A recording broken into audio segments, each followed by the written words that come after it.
Mr. Speaker, I move to recognize Representative Ban S. Fernandez, Chairperson of the Committee on Public Order and Safety, to deliver his sponsorship speech.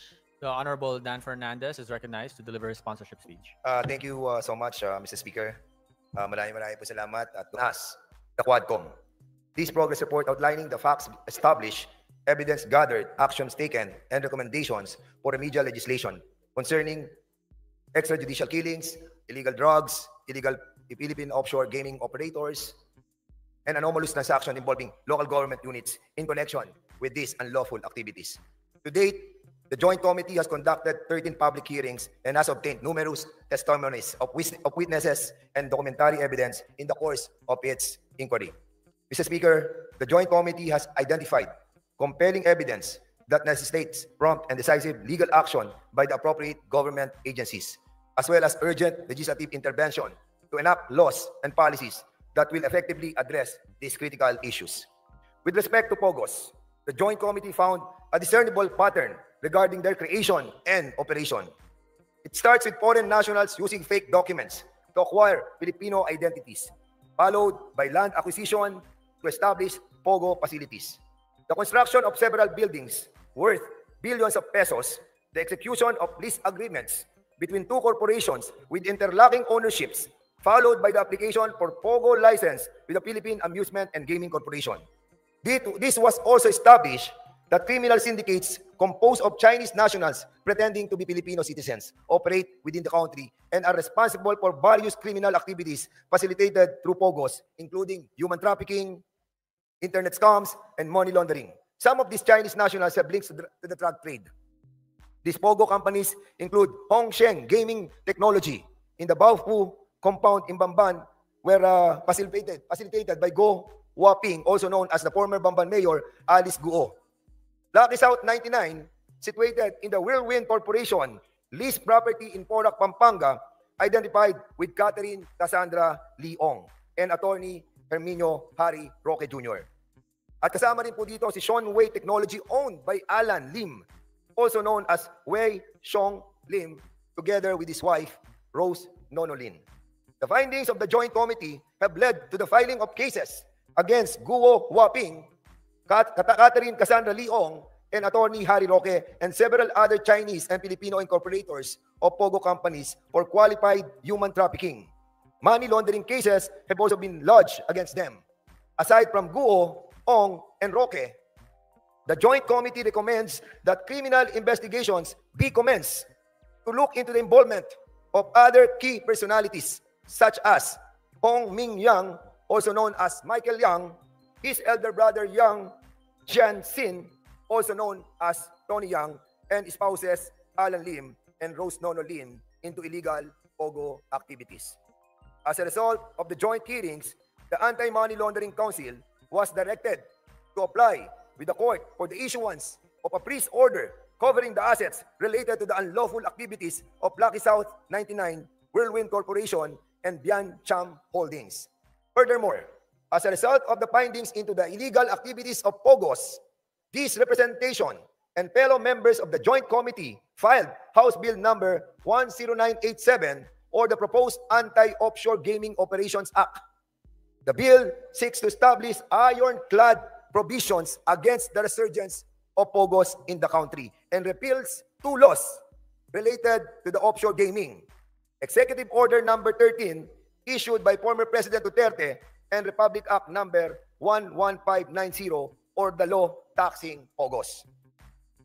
In relation to POGOs, we filed more significant pieces of legislation.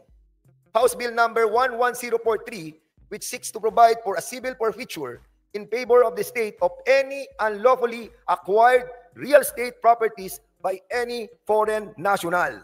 And a third measure, House Bill number 11117, which seeks to provide for the administrative cancellation of birth certificates fraudulently registered by foreign nationals. The Joint Committee has recommended several other remedial legislations, including the following: Amendment to Republic Act number 9487, further amending Presidential Decree number 1869, otherwise known as the Charter of the Philippine Amusement and Gaming Corporation, so that PAGCOR shall have the exclusive authority to authorize license, and regulate games of chance. Number 2, Amendment to Republic Act number 10175 or the Cybercrime Prevention Act of 2012 to expand the definition of service providers, widen the scope of offenses, and strengthen the Cybercrime Investigation and Coordinating Center. Number 3, Amendment to Republic Act number 10591 or the Comprehensive Firearms and Ammunition Regulation Act to provide stiffer penalties for the illegal transfer or registration of firearms. Number 4, amendments to Republic Act number 11055 or the Philippine Identification System Act to impose stiffer penalties for the willful falsification or sale of fake PhilSys IDs. Number 5, amendment to Republic Act number 11934 or the Subscriber Identity Module Registration Act to limit the number of blank SIM cards that are sold to resellers or to require the pre-activation of SIM cards that are sold in bulk quantities. And lastly, amendment to the charter of the PBDEC Industrial Authority to empower the corporation to fully exercise its visitorial and inspection powers over all locators and service providers operating inside the industrial state located in the municipalities of Tagoloan and Villanueva in Misamis Oriental. Mr. Speaker, beyond these legislative initiatives, beyond the possible filing of cases, I wish to highlight the suffering and abuse that many trafficking victims have endured at the hands of these evil POGO operators. The trauma, their deaths can never be rectified by laws alone. We must fight to ensure that they obtain justice and are afforded counseling and rehabilitation. Let us not leave them by the wayside. Ang karumal-dumal na gawain na kapaloob sa operasyon ng POGO ay isang bagay na hindi maitatago ng mga taong nakinabang sa operasyon na ito. Politiko, negosyante, mga banyaga at marami pang iba. Itago man, pilit man, ay kusa namang ilalabas ng tadhana ang katotohanan kung ano ang dilim sa likod ng operasyon ng sugal na ito na sumisira sa kaayusan at imahe ng ating bansa. Ang mga buhay na mapabanyaga man o lokal nating kababayan na kinuha ang kanilang buhay ng mga mapag-abusong tagapamahala ng mga POGO ay ibinubulid na ang kaluluwa sa impyerno. Direct and indirect participation in the operation of POGO must pay the price. Di po pwede nakalimutan na natin ang nakaraan at mag-move forward na tayo. We hope that the Executive Department, Mr. Speaker, through our President, Ferdinand Bongbong Marcos, will give justice to the families of the innocent people who are all victimized by these greedy crooks whose sole objective was to enrich themselves with POGO money. Tapos na po ang mapag-abuso na kalakaran sa operasyon ng POGO. We are in the process of cleaning and wiping out the remnants of a bad memory that will linger in the minds of our people.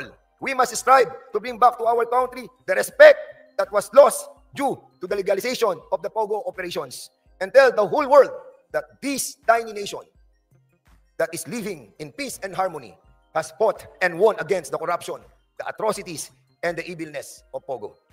Finally, Mr. Speaker, we offer this progress report to our countrymen, many of whom have tirelessly followed our hearings and have placed their trust in the Quadcom. Taus-puso po ang aming pasasalamat sa inyong walang sawang pagsubaybay, sa inyong buong suporta at tiwala. We stand with you in the pursuit of truth and justice.